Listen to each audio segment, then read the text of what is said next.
Greetings and welcome to the Richard Dolan Show, where every week we fight the good fight. I'm very happy to be here with you at year's end. I have a special guest who's a friend of mine. His name is Robert Fleischer. Robert is a German TV journalist and anchorman. He has a university degree in conference interpreting, French and Spanish, studied in Leipzig, Germany, and Orléans, France. He's worked as a TV journalist for several German TV networks and news magazines, including ZDF, Spiegel TV, and MDR. In 2007, he founded Exopolitics Germany, and you can go there at www.exopolitik.org. I will have a link below. This is a citizen movement aiming to publish reliable information on the UFO phenomenon, to discuss its implications, and to find answers to the question of how mankind might face a potential first contact with an extraterrestrial intelligence. Since 2010, he's been the founder and editor of Exomagazin TV. I have a link below. That's an online TV magazine dealing with the big mysteries of our time. He also hosts talk shows and writes articles for print magazines. In addition to that, I've known Robert for 20 years or so, and I fully believe he is the leading European UFO UAP journalist alive today. It's my opinion. Robert, welcome and thank you for appearing on the Richard Dolan Show. Thank you very much, Richard. It's a great honor and pleasure to be with you again. I always enjoy our times together. We've known each other a long time, and you really have, in my opinion, this is just me, but I think that you're probably the most prominent, visible, and insightful voice from Europe on the UFO subject. Of course, in there, I'm going to include our mutual friend, Francisco Moreira Correa in Portugal, who I think I consider all of us as very close friends. But I think that you are definitely, certainly one of the leading voices. So. Thank you, my friend. That's a great honor. I think there are many important experts in Europe, and I may just be one of the more visible ones. But there are some people doing excellent work here in Europe. Let's talk about that, actually.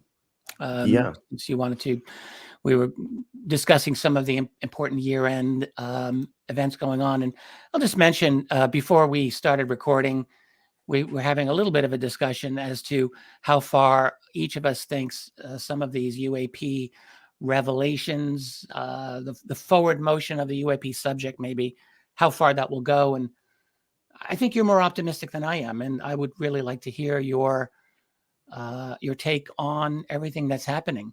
Can we start with what's going on in the European scene? Yeah, well, I mean, from the European point of view, it looks a little bit more promising than what you were suggesting. Like from what you said, it seems to you that all the new developments are not going to lead anywhere, right?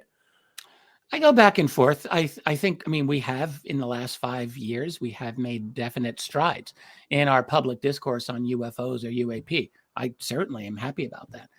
The question that I keep asking myself is, how far will this go? How far can it go?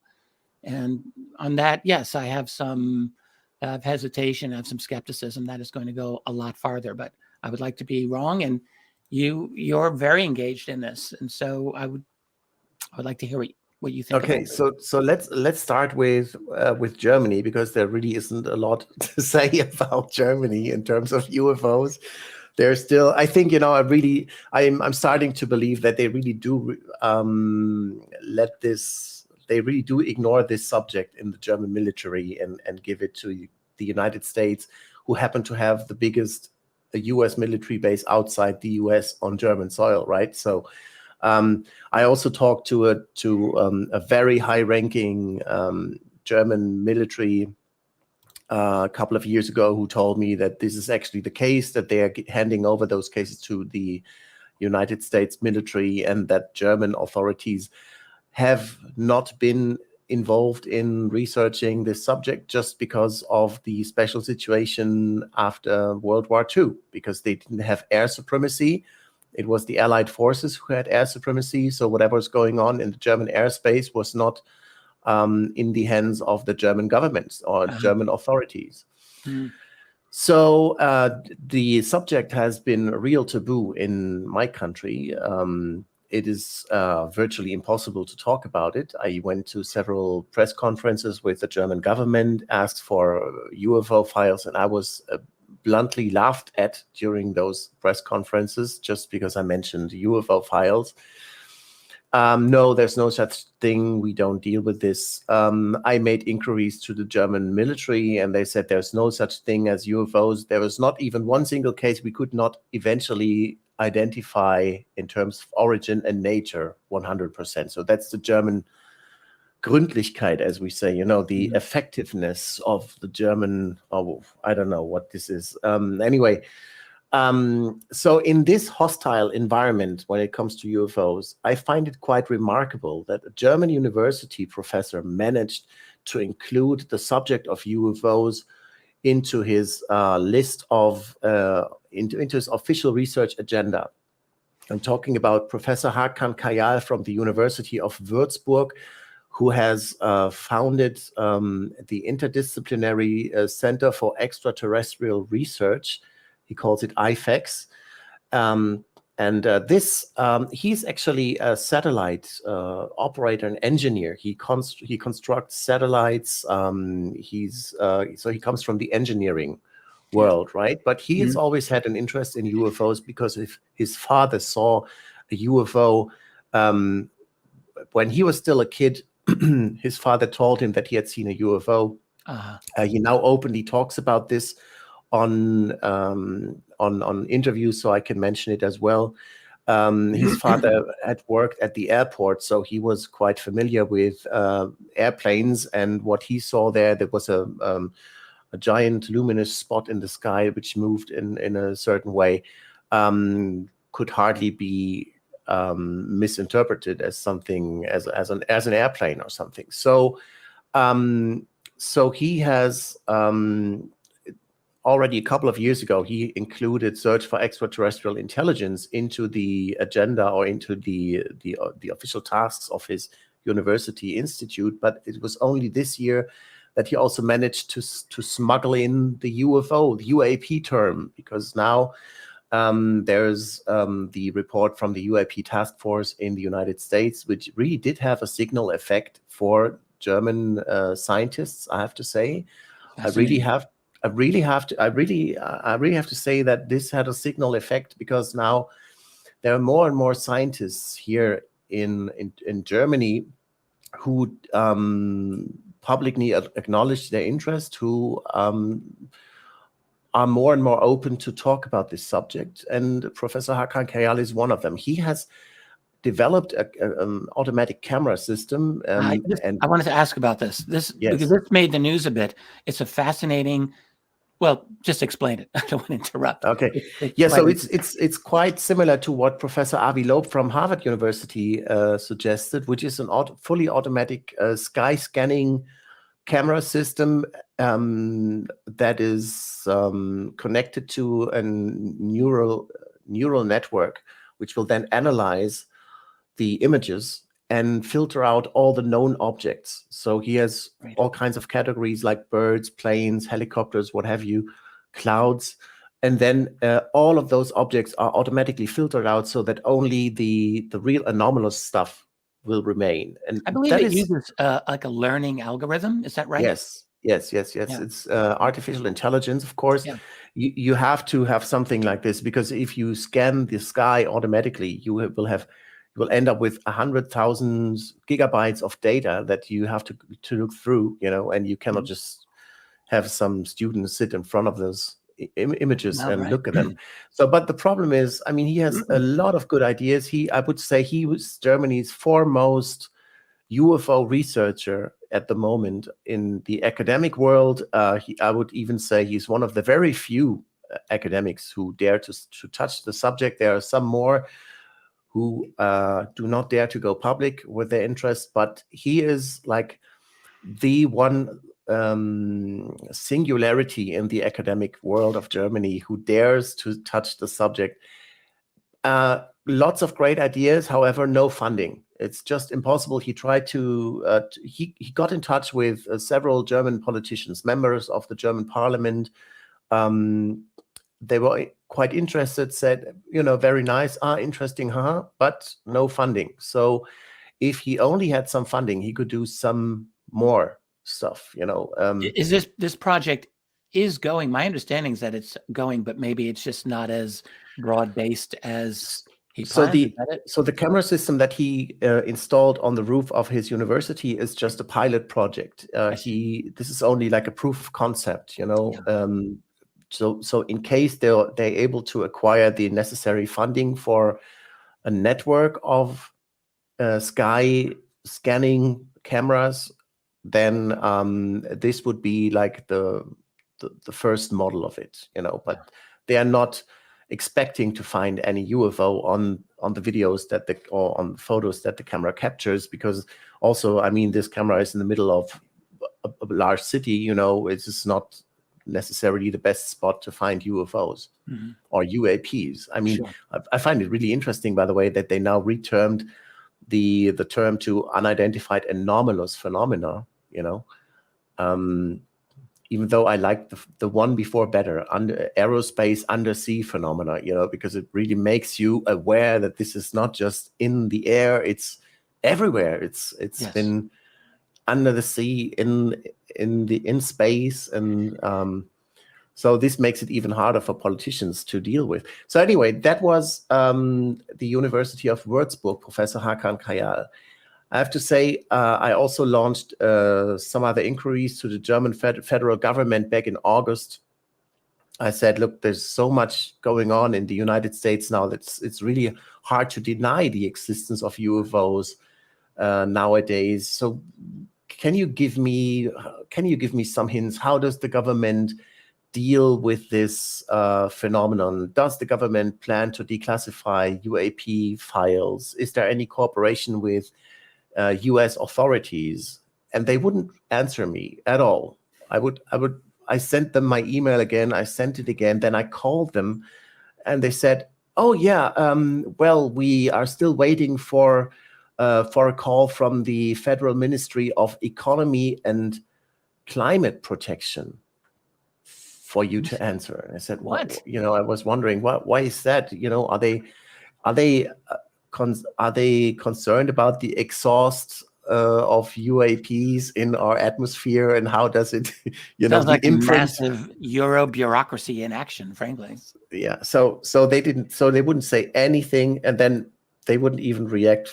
They would just, now, since we cannot help you, you can still try to contact the Office of Foreign Affairs. I said, come on, they've told me to say.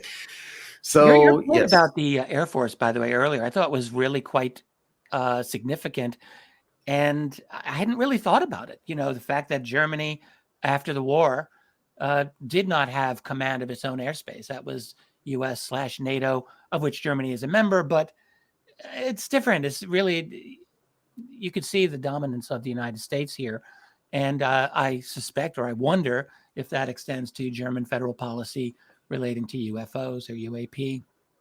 And I guess not only relating to UFOs and UAP. I mean, there's this famous Ukraine conference that takes place on German soil at the airbase of Ramstein, I think. It was on some military base of the United States in Germany, where they call together all the decision makers and plan their next steps. So if I were the German government, I wouldn't really like that, but it seems that German government doesn't have a lot of things to decide in this regard. Anyway, let me go into the other countries where I think interesting things have happened this year. For example, Brazil. Did you follow the Federal Senate hearing in Brazil on June 24th?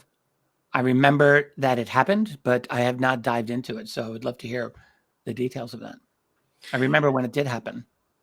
Yeah, so that was like one of the last public appearances of the late Ademar José Gerard, who was, of course, a very respected UFO researcher and just a great colleague of ours. Right? I mean, I'm sure you also appreciated his work as much as I did. He was like a real role model. for me, because the things that he found out in his country and the contacts that he made with the Brazilian military are just astounding. Historical. AJ was a great UFO researcher and the leading voice of UFO in Brazil, for sure. For years, absolutely, many years. and he was also the representative of Brazil in the International Coalition for Extraterrestrial Research, which is a non-profit organization that I co-founded together with other people in Portugal, and that unites 30 countries and experts, scientists, people from all around the world who try to get to terms and try to find answers to this phenomenon. And AJ was able to co-organize this federal Senate hearing in Brazil. They addressed the official UFO night in 1986, where these huge lights hovered over the an enormous part of the country. It was May 19th, 1986, and it was a huge series of UFO, UAP sightings by the Brazilian military. They scrambled many of their aircraft to investigate that. Yes. They also addressed the Operation Saucer from 1977 at the island of Colares, where UFOs were chasing people, and there were even some people injured. Yes. They also addressed other injuries caused by UFOs in more recent years. Did you know that this phenomenon has been going on ever since in the Brazilian jungle? Colares, yes. Well, I am. This was the subject of a very fine book, actually, by the late U.S. journalist Robert Pratt, called UFO Danger Zone. Many researchers probably know about it. It's a very weird thing. Like in most of the Western nations, we are not generally aware of severe injuries or even deaths caused by interaction with these objects. But this has happened in that region of Brazil for quite a while.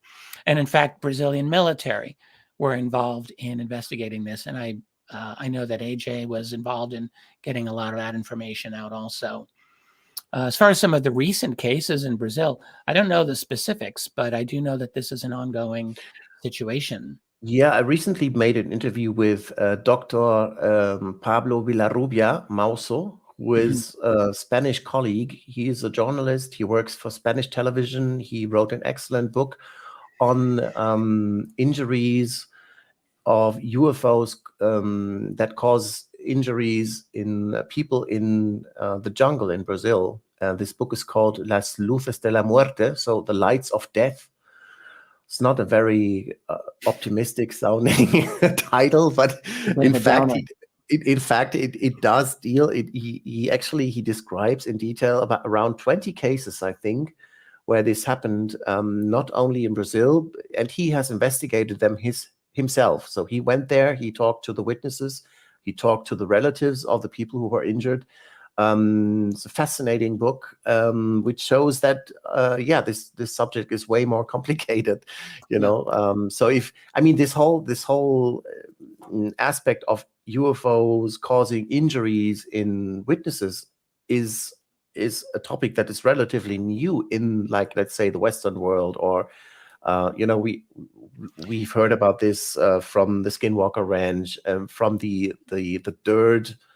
It's come up from time to time in research. It rears its head. Even over many decades ago, there were always these isolated cases that would come out, and researchers sometimes would talk about them. But I agree with you. I don't think it really has ever been a huge topic of conversation. I mean, recently we hear people like Gary Nolan and Kit Green doing studies on UFO, UAP experiencers, some of whom have had significant physical damage. I'm thinking of people like John Burroughs of the Rendlesham case, who experienced a lot of heart problems after his encounter in 1980. And I know there are others. But I agree. I don't think that there's been a lot of attention on this. Imagine if this is an important aspect of the phenomenon, that this is just one more reason why the intelligence community would want to cover this up, right? I mean, if you were the intelligence community, you were responsible for protecting the people, and you cannot do anything against that. Exactly. They're helpless. I mean, yeah. So, okay. So we were talking about Brazil, then Russia. NASA, as you know, has announced on June 9th that they are going to investigate UFOs. Yes. Right. And have presented the expert panel in November, I think.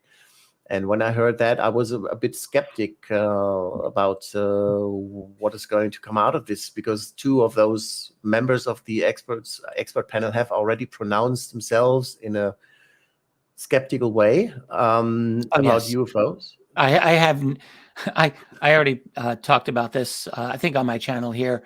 I have no confidence that NASA's study is going to go anywhere, and in large part because of the constitution of the members.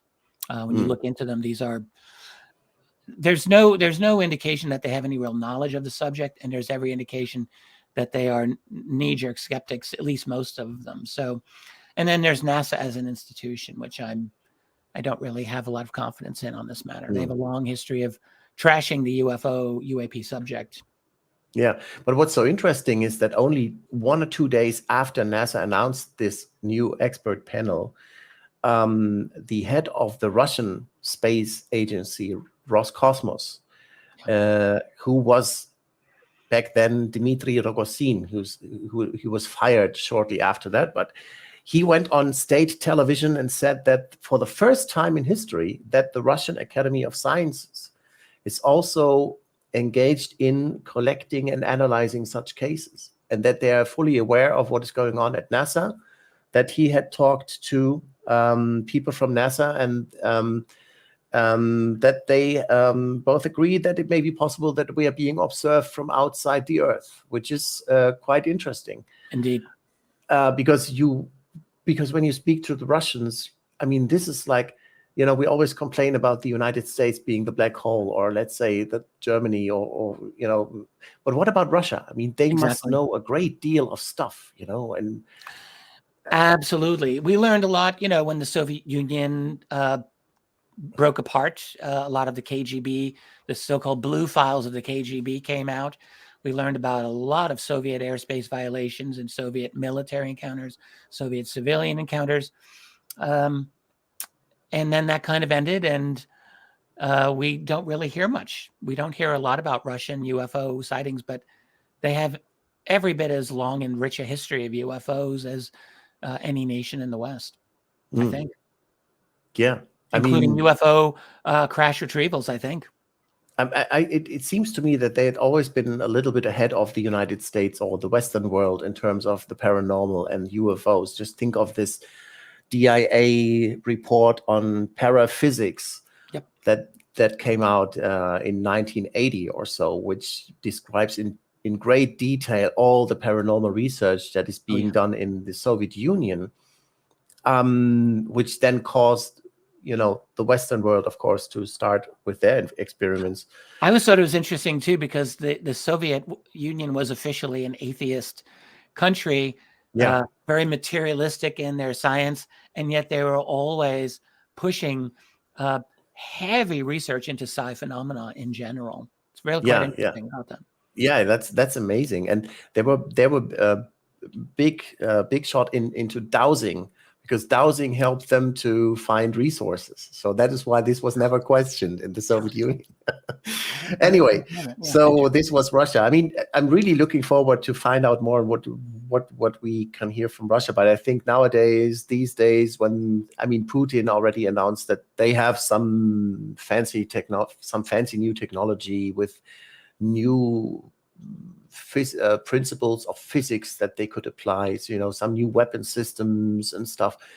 I doubt that this is a good time to hear news from Russia in terms of UFOs right now.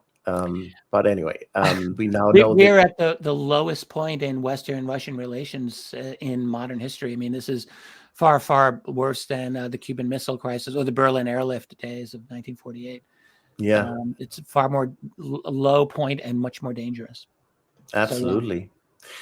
Anyway, in France, in October 13th, 14th, there was a major UFO conference organized by the Centre National d'Études Spatiales, which is the French space agency. They have a subsection called GEPON, which is the official French UFO investigation unit, part of the space agency.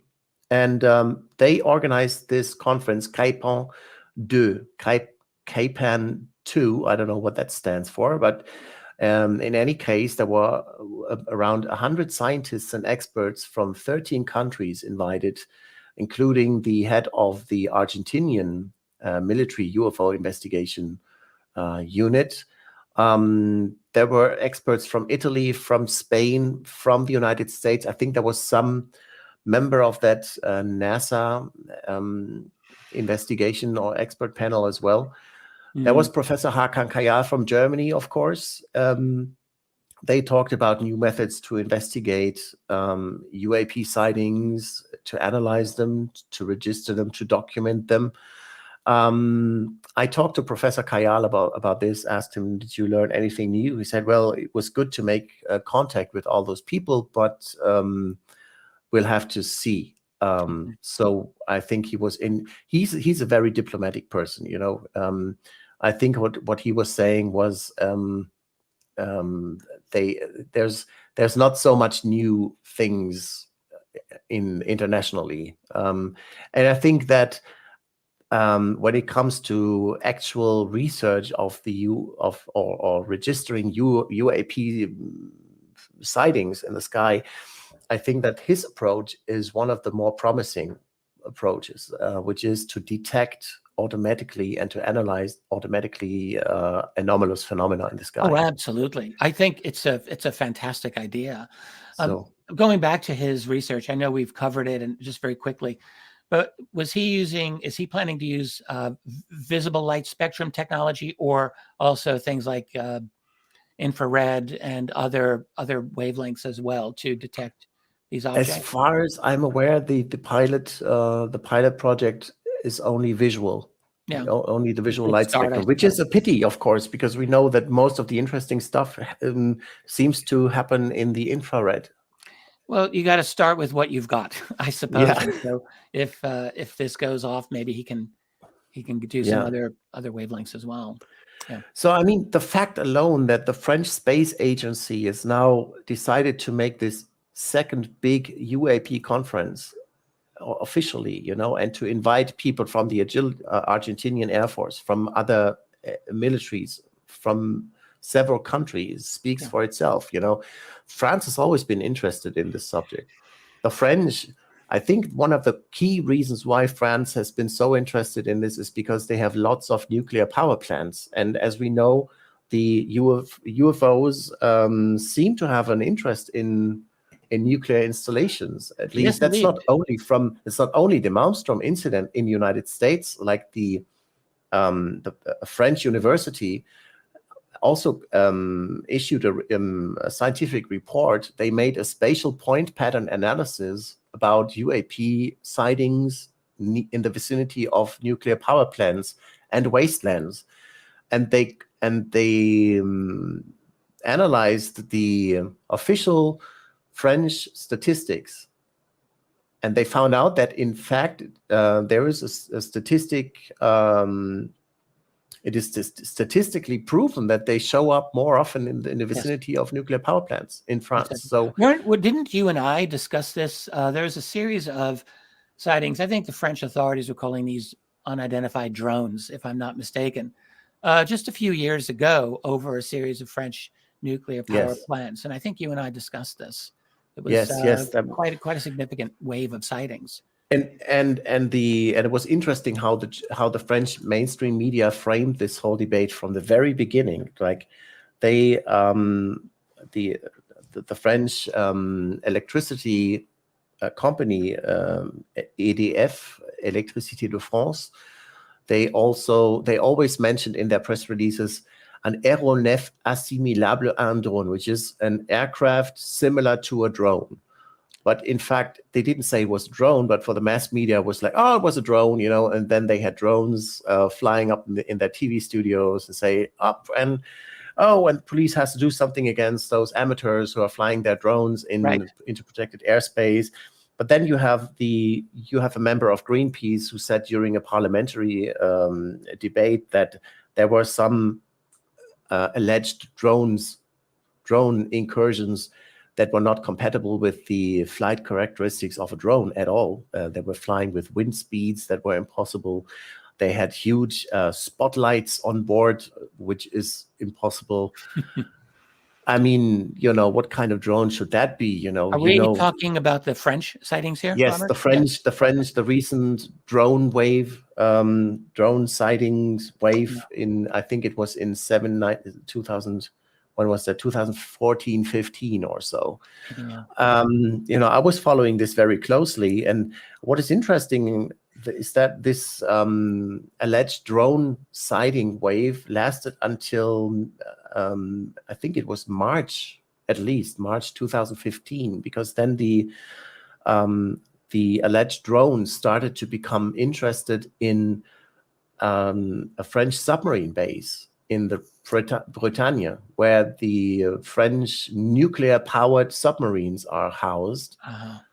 While they were doing a maneuver there, the drones showed up and were flying around. And then only 1 week later or so, they suddenly showed up in a suburb of Paris, which is characterized by the huge antennas that go up into the sky. This is like the headquarters of communication with the submarines, and it is not.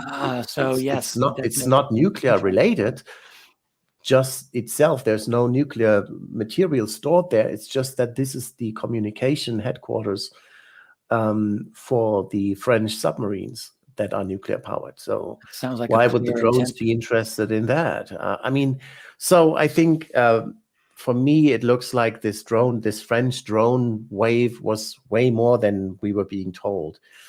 But anyway, we were talking about if there's any news in other countries. I would like to mention two more things, because I'm now part of this International Coalition for Extraterrestrial Research, right?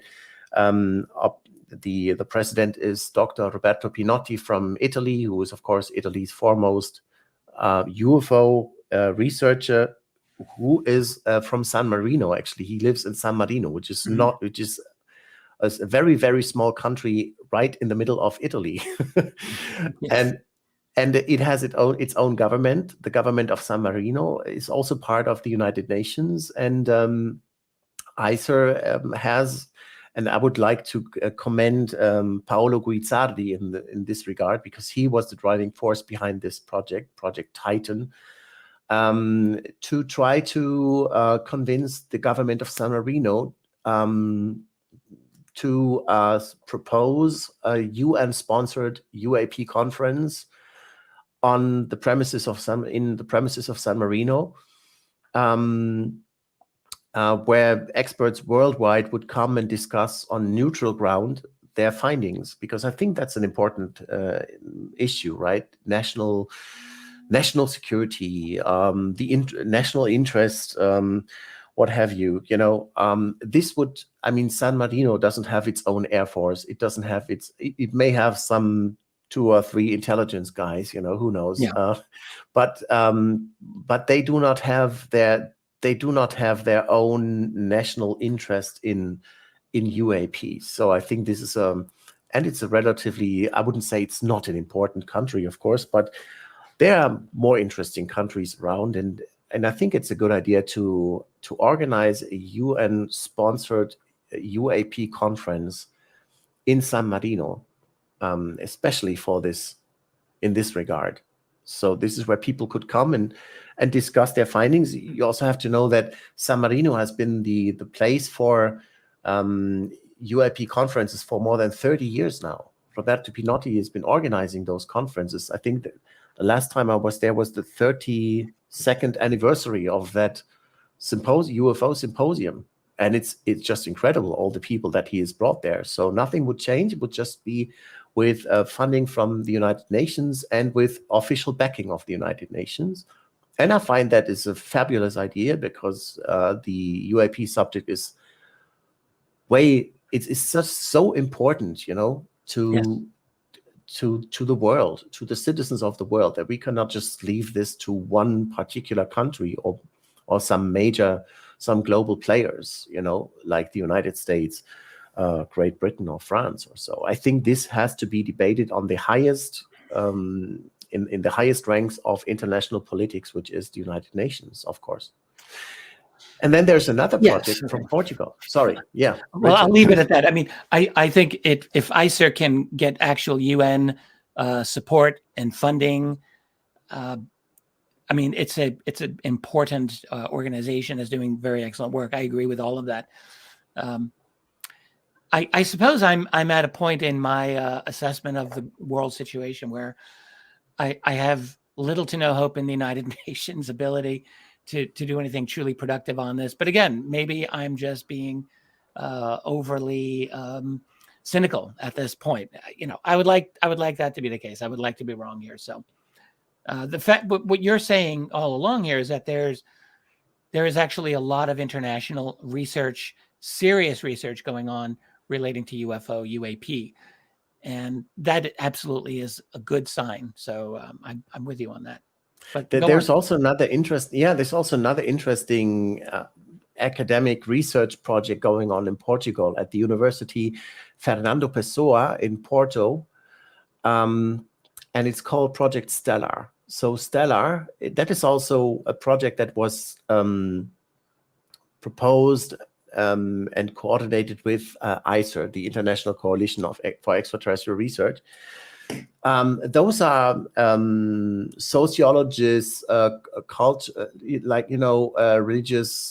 religious sciences, anthropologists, but also physicists, who are all trying to find an answer to where does the phenomenon come from. And I mean, you're just as aware as I am of the Marian apparitions in Portugal. There are like more than 30 apparitions that were officially recognized, and some of them have characteristics that we would nowadays rather see in the context of UFOs. Exactly.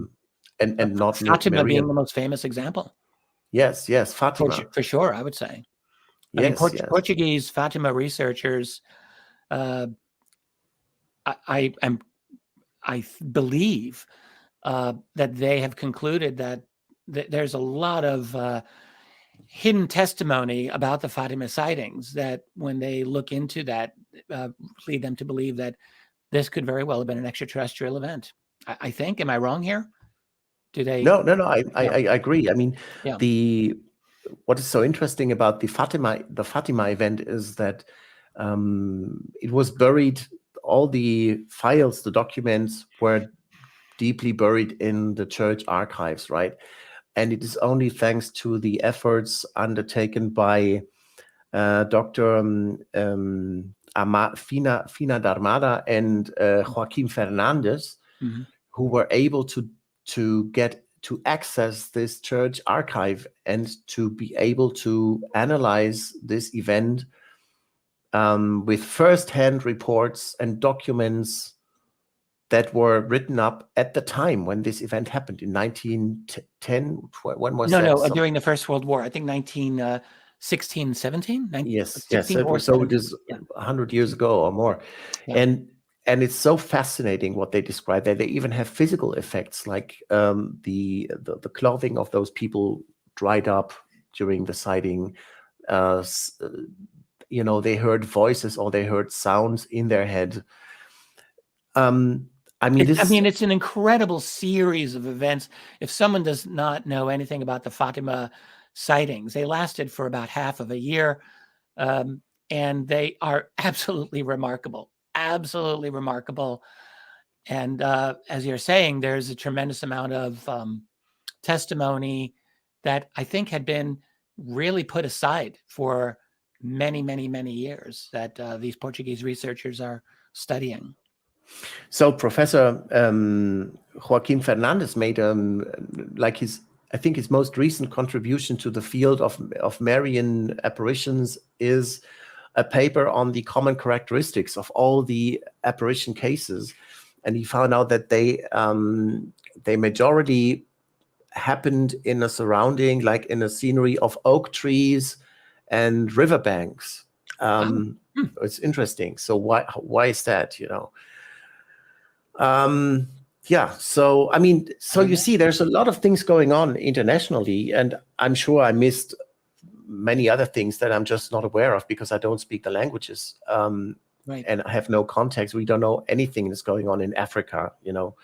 What about Asia? We don't know anything. They're huge black holes of knowledge. I've been complaining for years that there's just not really a very good global system to accept even just raw UFO sightings. In North America, we have the National UFO Reporting Center, which it does a decent job of collecting these reports, mostly from the US and Canada, although they get some from around the world, but not many. We have MUFON, which has their database, which is mostly North America, some international, some Europe, some elsewhere, but not a lot. I don't know of any really easy to use widespread digital archive for much of the rest of the world for something as simple as just reporting UFO sightings. That would be one big step ahead, in my opinion. I think they're trying to expand on this ORSAP database that they created. That Jacques Vallée, I interviewed Jacques Vallée, I think this year, about his ORSAP UFO data warehouse design, which he invented, and he was quite skeptical that this could ever be expanded by means of artificial intelligence. But then I heard that there's a private company now doing this. And could you explain Vallée's database to listeners if I haven't heard it? Okay, so so one of the major projects of ORSAP, the Advanced Aerospace Weapons Systems Application Program, sponsored by the Appropriations Committee of the U.S. Senate, Harry Reid, that lasted for 27 months. One of their major projects was to set up a database that would contain everything there is on UFOs, to put it shortly. Yeah. So they had material from Russia, like they had the KGB documents that George Knapp smuggled out of the country. When I met him a couple of years ago, I said, oh, you know, those files are in my home somewhere. I said, hey, why don't you give it to me? I want to see it. I said, yeah. And it was only later that I learned that he gave it to ORSAP, of course. You know, they also had material from Best Cases Europe, an interesting contribution by the German astrophysicist Elobrand von Ludwiger, who I consider Germany's foremost UFO expert, who has worked in this field for decades. They had cases from all over the world, and what they had to do a lot of translation work and also a lot of alignment work, because as Jacques Vallée explained to me, when they speak about UFO contact in Latin America, is not necessarily what we understand as UFO contact in, let's say, in Europe or the United States. Like when they say there was a UFO contact, and then he asks, okay, so how far was the UFO away? And they say like 100 meters, you know. It's like, how can this be a contact, you know? So they had to work over, you know, to improve the data. They had to set up a database structure that would allow the registering all the facts as they were in a comparable way, so that you can compare them, and also in a way that makes the database useful for future research programs, because as Jacques Vallée put it, we don't know how scientists in the future are going to look at this data. May I ask you? So what you have just said here that Vallée had done, I mean, Vallée, of course, is very close to the entire like Robert Bigelow groups, including all of the people involved with, well, ATAP and OSAP are part of that whole thing. OSAP being the parent office, basically, of ATIP. So you're just saying here that they have created some kind of very significant global database, it sounds like, of UFO encounters. Yes. This is not something that has really been discussed very much. this has really gone below the radar, it seems to me, in terms of public discussion. Yes, like the whole book, Skinwalkers at the Pentagon, that came out by George Knapp and Lakatsky and Colin Kelleher, where they describe this database in a little bit, or at least they mention it. But I had the chance to talk to Jacques Vallée about this. And of course, it's still classified, but he was able to mention at least some of the let's say, the basic things concerning this database. Like, what's most interesting is, of course, if you look at the data, do you see any patterns? You know, that's like the most important thing. And that is what Jacques Vallée has always been famous for, that he was able to use his databases to look at patterns and to find out that there are actually there are UFO waves and all of that. So we talked about this in our interview. I heard that that there's now a private company, but don't ask me which one. I have it noted somewhere, but I can't find it right now. So this project is not abandoned. It's still in place, and they're still trying to make use of it. And of course, who's running it? Who's got most authority over this database? It would be interesting to know. Yes, it would be interesting to know, because everything has changed. And from what I have heard, the OSEP project, OSEP and ATIP, is not proof of interest of the DoD in the UFO subject, but it seems to be all the contrary. It seems that this was a project sponsored by Harry Reid, actually, and his colleagues at the Appropriations Committee. And from what I heard from reliable sources is that there were many people in the U.S.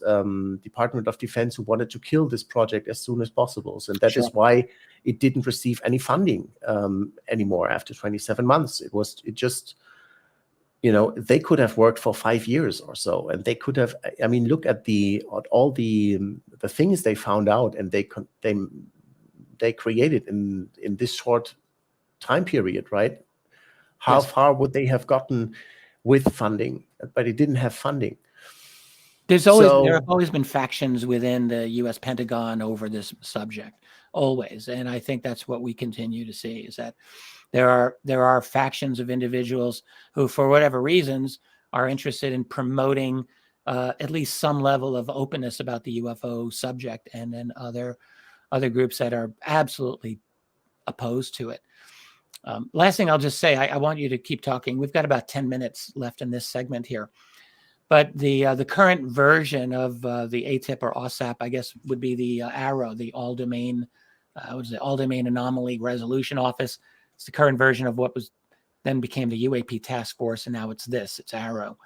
And this is the organization that is now charged with, in the new NDAA, the National Defense Authorization Act, with doing legitimate investigations of UFO, UAP. In fact, we were going to talk about this. I don't know if we want to get into this, but Chris Mellon just wrote a very interesting article about that. I think one day before Christmas. Which was the same day that Joe Biden signed the NDAA, right? Well, yes, and this is related to that, because this is part of the NDAA. So this UAP legislation. Let me pull it up here. I've got this. This is the one link I've got. I'll just show people this screen. This is Mellon's article here on his website, ChristopherMellon.net, unprecedented UAP legislation. I would tell people, do check this out. This is an interesting article, and he just points out the primary features that are in this legislation. So mandating a review of all intelligence documents involving UAP from 1945 to the present. That's interesting because of what you were just saying, Robert, because I suspect that ARROW may be the successor organization that may have access to this database that you and Vallée were talking about. And if they do, they would be able to do a review of at least some interesting UAP cases. over the many decades. It's interesting to ask, like, what information do they have? And I'm sure that all the OSAP reports that they created would also be included in this historical research, historical study that is now commissioned, right? Which goes back until 1945. And as we know that the UFO sightings in the vicinity of nuclear plants, nuclear installations played a huge part in OSAP as well. There was at least one graphic, one diagram that you can see that was released from this apparently huge OSAP report, where you saw around 300 UAP sightings near nuclear installations, which is incredible. And as I read on Twitter that Robert Salas is also going to be to testify. He's going to get questioned by members of Arrow about his incident. Yeah, I've heard this as well. That would be very good. But what about this? I mean, what is your take on the Wilson memo? I mean, I have to say, I talked to Christopher Mellon in Barcelona. I think it was the end of September during the Ufology World Congress. They asked me to present the press conference with Chris Mellon and to be the presenter, and I also had the chance to interview Christopher Mellon, and he while he wouldn't comment on the Wilson memo itself, he said that there's always been the rumor that UFO crashed material is being researched in ultra secret programs by the US government. And while he was working, he left the Pentagon in 2004, right? So everything that happened, the ATIP OSAP, that was all after his service, right? But he said while he was working for the government, he never came across any information that the government may have some operating program concerning UFOs, but then he changed his opinion because of new information. I asked which information. And he said there are credible individuals who say that there may have been programs that were outside the oversight of the U.S. Congress, and he took that very seriously. He said to me in that interview, which I published on our YouTube channel in English, that he was about to meet one of the members of such a secret project, one of the scientists or one of the people involved in such a project, and it was only 2 weeks before the scheduled meeting that this person suddenly died of a heart attack. Now, if you have the third highest ranking intelligence person in the Pentagon saying something like this to you during an interview, you can be sure that he didn't do this on, haphazardly. I mean, this is he did this on purpose. I would. So to me, it seems that direct people to that interview that you did with him. That's on your. Is that on your YouTube channel or your? Yes, my YouTube channel. You can YouTube. You just look for Exomagazin TV which is magazine without an E at the end. Exomagazin TV. Yeah. But you can also put the link. I will put to that interview. I mean, please. I'm sorry to interrupt you. Keep going about that. I mean, if you think about this is how serious it is, right? He's hinting that this. I mean, it seems to me that's a direct hint that there's a very, very serious undercurrent. Exactly. And the fact that he mentioned it to you in that context makes me wonder, I mean, I don't know if he would even go on the record here, but does he think it's an accident or an intentional? Someone was, I mean, people given heart attacks. Well, he did not say. I'm not saying that's whether he thought it was an accident or if it was done on purpose, but I think he wouldn't have mentioned it if he thought it was an accident. I just think that, Well, so, what it sounds like, I mean, tell me if I'm getting this right or wrong, but what it sounds like he was saying to you is that when he was at the Pentagon, and he was connected with the SAPOC office, I believe that was a Special Access Program Oversight Committee, which is specifically mentioned in the Davis-Wilson notes. That's very, very important lead into the undercurrent that essentially the UFO cover-up. So he was connected with that, and he was essentially saying he did not have knowledge of a UFO phenomenon while there, but learned about it later. I'm going to guess it's through Davis, with whom he's got a very good relationship, and that entire crowd, Davis, Putoff, Kit Green, Robert Bigelow, Valet, Colm Kelleher, all of these people, they all have very deep clearances. And I mean, Admiral Thomas Wilson has been denying this, the veracity and authenticity of this, that this conversation ever took place from the very beginning, right? He said this never happened, and I don't even know who this guy is. Which he said in the notes he would do. He said to Davis in the notes, if this comes out, I'm going to deny everything. And I mean, if he has a non-disclosure agreement, or if this is a top secret project, that is so top secret that not even the U.S. Congress has oversight over this, Right.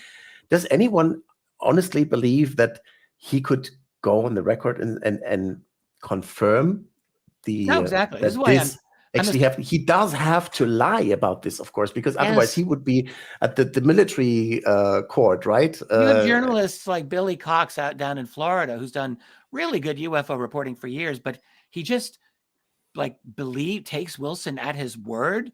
He takes Wilson at his denial that, well, Wilson said he didn't do it, so that's the end of it. How can people like that say such a thing? I'm mystified. Well, I mean, it's also a difficult situation, right? Because if this is true, if this ultra secret program really exists or existed, then such a conversation in a car park somewhere between such a high-ranking admiral and a scientist on this ultra classified stuff is not quite common, right? I mean, no, it's out of a movie. It's like out of a movie. And how would you deal with this? If this now you have this document, how do you deal with this? This could be like, I agree with you. This could be the leak of the century, and we will know. I firmly believe that it is the UFO related leak of the century so far. Maybe something will surpass it. You asked me what my thoughts on this were, and I'll just very briefly say that I have known about these notes since 2006. I've said this publicly many times. The individual who showed me the notes, I have not mentioned his name publicly. I have mentioned it privately to a few individuals in confidence. I think people can figure it out, but I'm not mentioning his name. He is very, very, very, very close to the source. Has been in a perfect position to know this, and showed me several pages of those documents in 2006. I've known about them. I spoke about them in 07, 08, 09. I didn't speak about the notes, but I spoke about the knowledge of the meeting. I've talked about it. In fact, I mentioned Wilson's meeting in my second volume of UFOs in the National Security State in Chapter 9. Anyway, if you've got the book, I published that book in 2009. I wrote about it there. So it's a real thing. And I just, I think these notes are important because of what the implications are. The implications are you've got a UFO reverse engineering technology study program that is deeply, deeply hidden within the Pentagon Special Access Program bureaucracy, that it's not very clear how many U.S. government officials have access to it. How far do you think they have come with investigating this? I mean, you also speak about the secret space program and stuff. So the first part of your question was how far has who gone with this? I'm not sure How far do you think this ultra secret or any U.S. government ultra secret back engineering program has come in re-engineering this and making use of this technology? I think pretty far. I don't know what revolutionary technologies they are employing. I had a conversation with Dr. Kit Green about 3 years ago about this, where he made it very clear to me that the most advanced tech is corporate, not military. That's his opinion. And that includes space tech. So he believes that the real classified programs are within special access programs that are dominated by corporate entities. And he made very, very clear to me that he said, when you retire from federal service in the classified world and you go to work for private industry, your clearances become more and more powerful within private industry. And I think that was the case with him. And, keep in mind, he was a high-level CIA scientist officer who did have genuine clearances, high-level clearances. I think he gave briefings of President Reagan on matters of science during the 1980s. Wow. So he had significant clearances that became more substantial after he retired. But how far it goes, I don't know. I do believe that a number of the claims, I believe the comments within the Wilson Davis notes about an intact craft that is held, I think that is definitely true. There have been rumors within that circle of people that is true. You're quoting Mellon, who seems to state that that's true. I've heard from other sources within that circle who've said the same thing. I'm not at liberty to say who. So I think that there is at least one very good extraterrestrial craft. Maybe it's the Aztec craft, which was rumored to come down mostly intact. I think that there are several. I also think that they have bodies. Now, where are these bodies? I think they're probably in a couple of different places. I'm a big fan of the late Leonard Stringfield, the great American UFO researcher who really looked into this. And I would strongly suggest people, if they're interested in this, buy Stringfield's. I think it sells for about $90 US on Amazon, but it's his 7 complete crash retrieval status reports. It's a big fat book. It's absolutely worth it. He talks about bodies being in deep storage within the US military for years. So I don't know who's running this, but I suspect it is beyond the normal US government control mechanism. So I think it's some kind of weird combination of public and private bureaucracy that's running it. That's what I think. Which is really what you get when you read the Davis Wilson notes. You get that sense that this is, it's a little bit public, but it's also largely private. And you had a second question, which... Yeah, you said, my question was, how far do you think they have come with re-engineering this? And are they making use of it for a secret space program or so? Because I remember you talking in Copenhagen about this and all the famous quotes by scientists and experts saying we now have the technology to take ET home and stuff. But is there anything, I think they do. I chatted with James Goodall, who's a great aerospace aviation journalist. He's still going. He's amazing. Jim was the first civilian to photograph the F-117A stealth fighter back in the late 1980s. He's an amazing guy. So his belief, after having studied UFOs for years, he believes we actually do have the technology to go across the galaxy.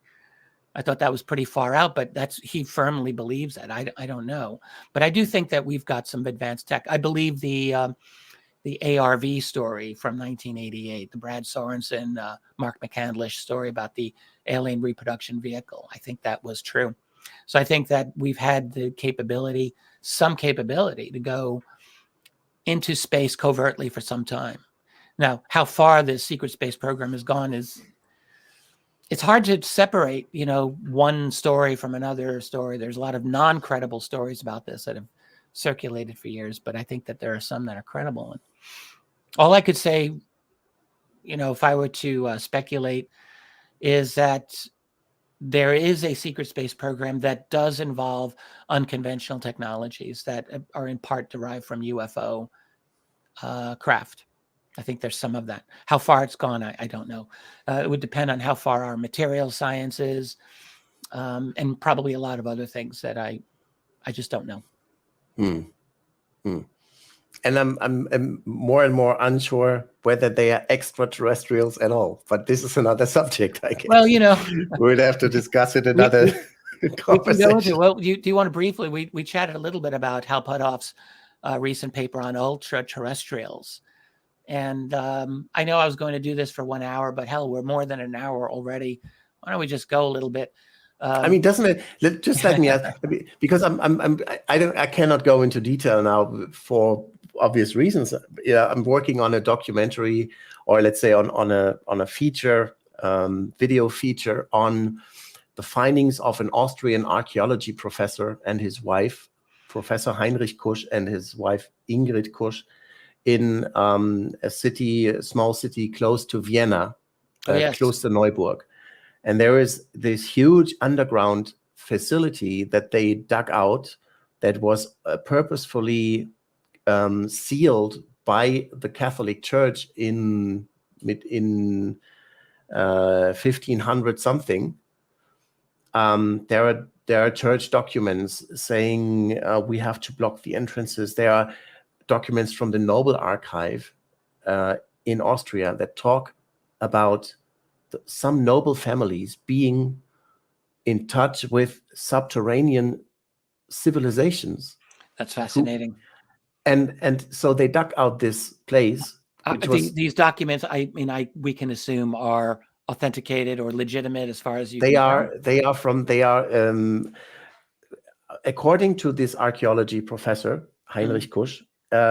He found them in the Nobel Archive, and he was in touch with the archivist of a church archive, and this archivist, who was also a university professor, he translated and transcribed many of the medieval church documents where they talk about subterranean civilizations, trade being done between subterraneans and humans, the church knowing about all this. And that was in 1500 something. And then they said, and due to the unfortunate events in 1512, 1519, and that I don't remember the exact dates now. We that are whole now Reformation thing, the unfortunate Protestant Reformation.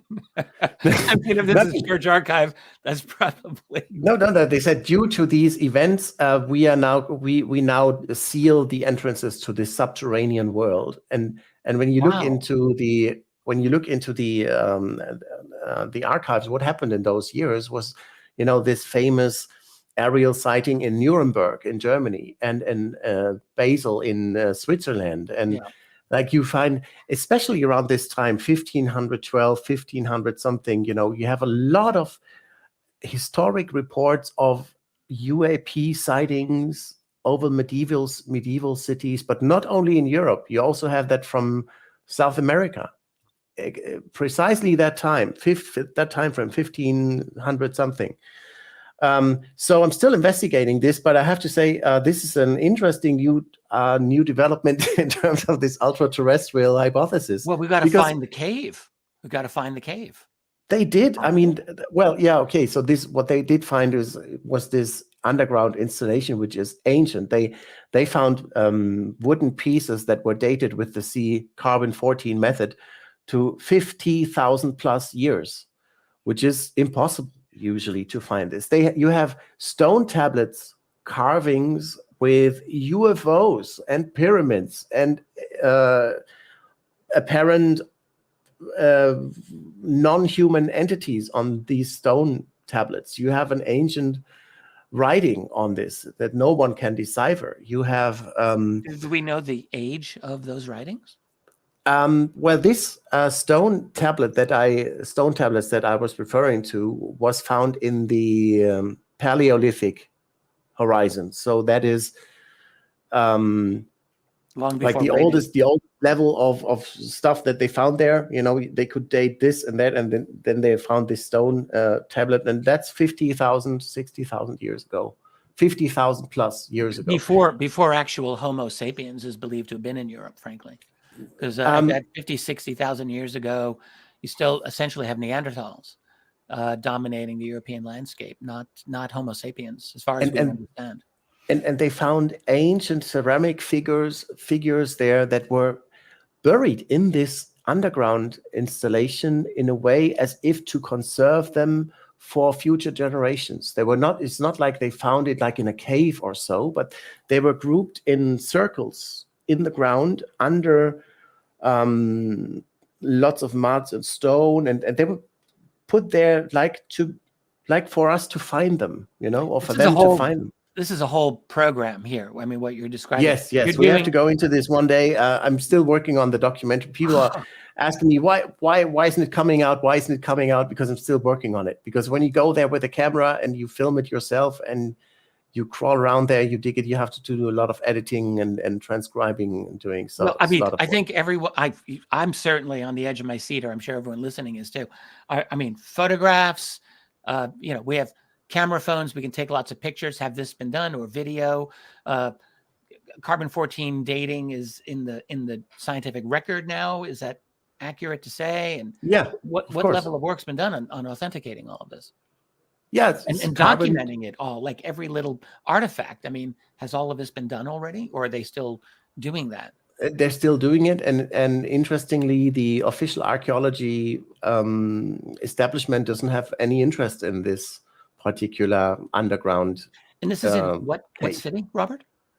Klosterneuburg. Klosterneuburg is the name of the city near Vienna.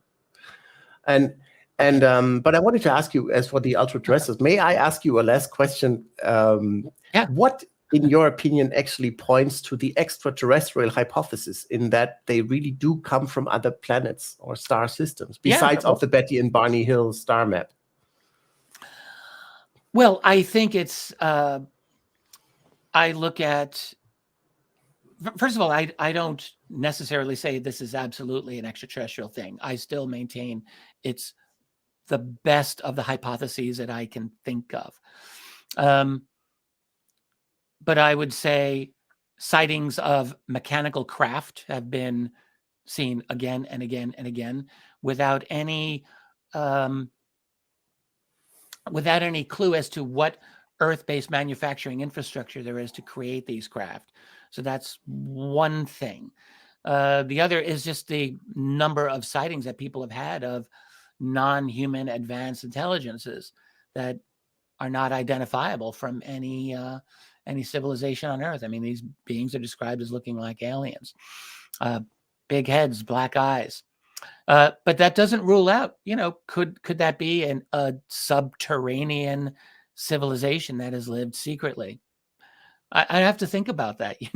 It's a new thing for me to take seriously.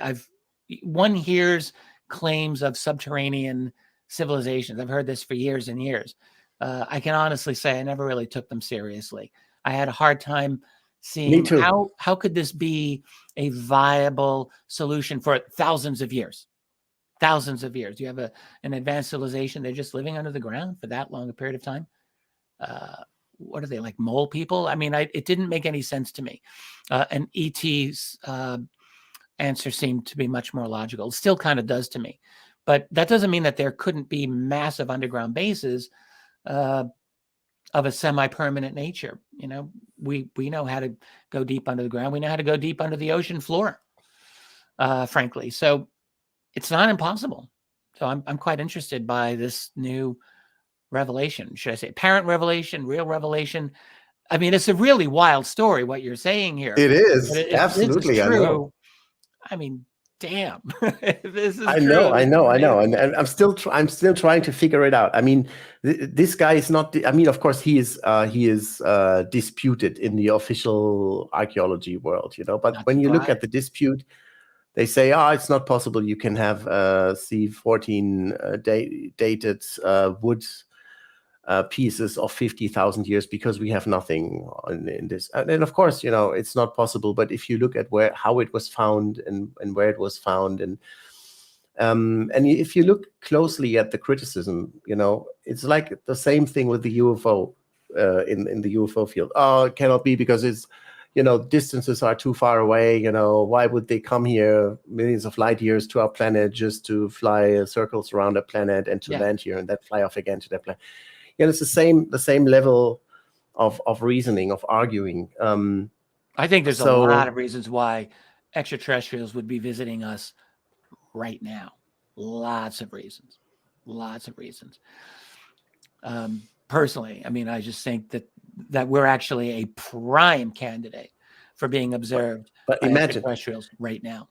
Imagine if it were true that they're not from, that some of them are not from outside our planet, but they are from Right. here. Hmm? And they may be living under the ocean. Why are there so many transmedium vehicles that they now mention? Yeah. in Well, the, there's definitely ocean-based, lots of that water-based sightings, and I also very good evidence for a long-standing presence of a monitoring operation that's been here. I do believe that. So maybe the long-standing operation has been maybe they're subterranean. I really don't know. imagine how much more complicated it would be for any government to address this issue if they were not from outer space, but if they were from here and Yeah. have been living here. The Because other then thing you would about also this, have. well, I'll just say this, and I want you to keep talking, but relating to the extraterrestrial hypothesis in general, there's nothing about the UFO phenomenon that makes it easy for us to just say, here's the answer. Like all of the possibilities are limited in the sense that there are also other hypotheses that at various times make more sense. So that you don't have like one hypothesis that makes perfect sense all the time. That includes the ET, that includes the interdimensional, or the ultra terrestrial, which might be what Puthoff was hinting at in his paper, by the way, this long-standing underground presence, if we want to call that ultra terrestrial. So I don't think any one of them really makes perfect sense by themselves. Yeah, I agree. I absolutely agree. And I think at the end of the day, we have to understand that we cannot investigate the UFO phenomenon as we would investigate a microbe under our microscope, but we have to find out and to realize that we might be the microbe that is being investigated from under a microscope, Totally. Well, this might be a good place for us to end this here, Robert. Really, I'm very grateful that you took the time to come on here for this. This is the end of the year program for my show. And I really want people to know just how great your channel is. So I'm going to have links, a variety of links to your work below here. And I do encourage people to go visit Robert Fleischer's work at Exomagazin TV and elsewhere. And And also, please. sorry, also I wanted to say the same thing about your work, because I've been a true follower and huge fan of your work, of Richard Dolan members. That's where you find all the hot stuff. That is, no, honestly, I mean, you go into a lot of detail. You do what is, you do this kind of research work that is really valuable for journalists who want to know the sources, who want to know the truth of what is going on, and you do analyze them, and you do you just do your work in a fascinating and very meticulous way, and I just love this. Thank you very much. That's very nice of you to say that. I'll just add about that Richard Dolan members. I do work there that I feel like I can't easily do on the YouTube channel or just in public. It's not just because of the YouTube censorship. Yes, that's obvious. That's the case. But also, I find that I'm more, a little more relaxed and a little more free to explore things in the confines of my website. We've got a nice little membership, a nice community there. And I feel that I do better work there than I do in public for the most of the time. And it's true. You need a membership fee in order to be able to report and to do your work absolutely independently, right? Because otherwise you would need advertising, or you would need some boss who tells you what to do. So membership plan is just the only option that comes to my mind, at least, that really allows you to do independent work. And you're doing a great job, Richard. Well, thank you very, very much. Thank you. And I say the same to you. Absolutely. Thank you. For those watching this, if you do like what's going on here, do like, subscribe, share, all of that, please. You all know what to do. Helps me in the algorithms, and do the same for Robert. And that's it for now. I want to wish everyone a happy 2023 coming down the road. I say happy with quotation marks around it. We have a very, very it's going to be a challenging year, and I'll be here to report about it. So will Robert. We'll be here all year, I am sure. But that's it for now. Thank you for being here with us, and I'll catch you all again very, very soon. In the meantime, let us keep fighting the good fight. Later.